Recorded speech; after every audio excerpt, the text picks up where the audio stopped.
মুন্সিগঞ্জ জেলার লৌহজং উপজেলা গাউদিয়া ইউনিয়নের চেয়ারম্যান পদপ্রার্থী। চেয়ারম্যান প্রার্থী হিসেবে যদি জনগণের ভোটে নির্বাচিত হন, তাহলে আপনার ইউনিয়নে কি কাজ বাকি রয়ে গেছে বলে মনে করেন? ইউনিয়নে অজস্র কাজ বাকি আছে। আর বিগত দিনে আমি অনেক প্রচুর কাজ করছি। বর্তমানে ওদিক গোলতলি থেকে আরম্ভ করে আপুর পর্যন্ত রাস্তাটা খারাপ, এখানে পাকাকরণ দরকার আছে। এবং জোরপোল থেকে আপুর হইয়া বনসমুদ্র রাস্তাটা পুরাই খাতানাত হয়ে গেছে। এখানে বিগত অনেক বছর ধরে এই রাস্তার কোনো কাজ হচ্ছে না, এবং এই রাস্তা পাকাকরণ একেবারে অতি জরুরি। এটার আর কোনো নাই, কোনো গাড়ি ঘোড়া যাইতেও পারে না, আসতেও পারে না। এটা একেবারে অতি জরুরি, এটার কোনো শেষ নাই, বললে চলে না। সাধারণ মানুষ অনেক কষ্টে যাতায়াত করে। ভাইয়া, আরেকটা বিষয়, আপনাদের এখানে জলাবদ্ধতার একটা ব্যাপার আছে, পানি নিষ্কাশন নিয়ে কি কাজ করবেন? আমরা যদি আল্লাহ তাআলা আমাকে কামিয়াবি করে বা আমি আবার পুনরায় নির্বাচিত হই, তাহলে ইনশাল্লাহ আমি বেশ কয়েকটা কালভার্ট তৈরি করে দিব। ভাইয়া, আরেকটা বিষয়, বর্তমানে মাদক আমাদের সমাজে একটি বড় বিধি হয়ে দাঁড়িয়েছে।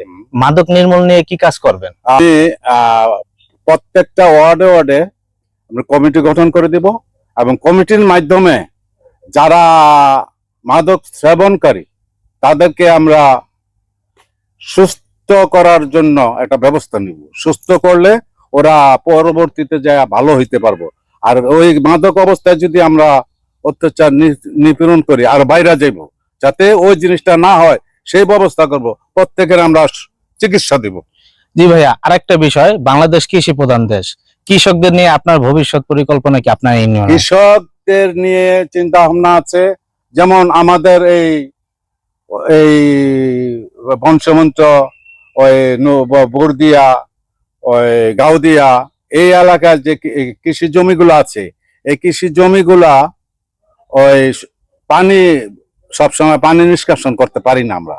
পানি নিষ্কাশনের যে কালভার্ট নাই বিধায় এখানে কৃষকরা অনেক ক্ষতিগ্রস্ত। আর যদি ওরা এই পানিটা যদি আমরা নিষ্কাশন করতে পারতাম বা এতদিনে করতো, তাহলে কৃষকদের একটা ভালো উপকার হতো। আরেকটা বিষয় হলো, কৃষকরা তো ওই যে ফসল বুনছে, আলুতে বিশাল লস খাইছে, এবং এই যে ধান বুনছে, ধানের ভিতরে তাদের লস।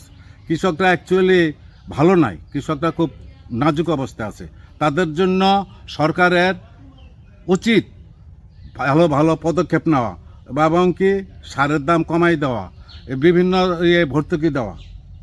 জি ভাইয়া, আরেকটা বিষয়, শিক্ষা জাতি মেরুদণ্ড, শিক্ষার মান উন্নয়নের জন্য কি কাজ করবেন? শিক্ষার মান তো অবশ্যই এটা প্রয়োজন।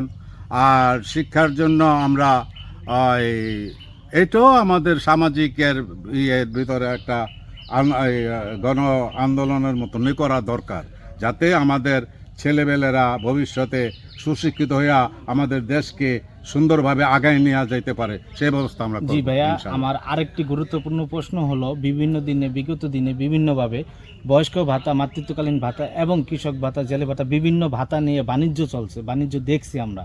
আপনি যদি চেয়ারম্যান হন, আপনার ইউনিয়নের জনগণের কাছে আপনি কি প্রতিশ্রুতি দিচ্ছেন? প্রতিশ্রুতি দেওয়ার বড় কিছু নাই। বিগত 14 বছর আমি চেয়ারম্যান করছি। সেই জায়গায় আমার ইতিহাসটা এলাকার যে জনগণ আছে, গরিব দুঃখী আছে, ওরা সবাই জানে আমি কি ধরনের কাজ করছি, এবং ওই যে বিধবা ভাতা, বয়স্ক ভাতা, সব ধরনের কার্যক্রম আমি কিভাবে করছি, এবং প্রয়োজনে আমার নিজের থেকেও আমি তাদেরকে দিচ্ছি। জি ভাইয়া, আরেকটা বিষয়, আপনার ইউনিয়নের সাধারণ জনগণের কাছে আপনার প্রত্যাশা কি ভাইয়া?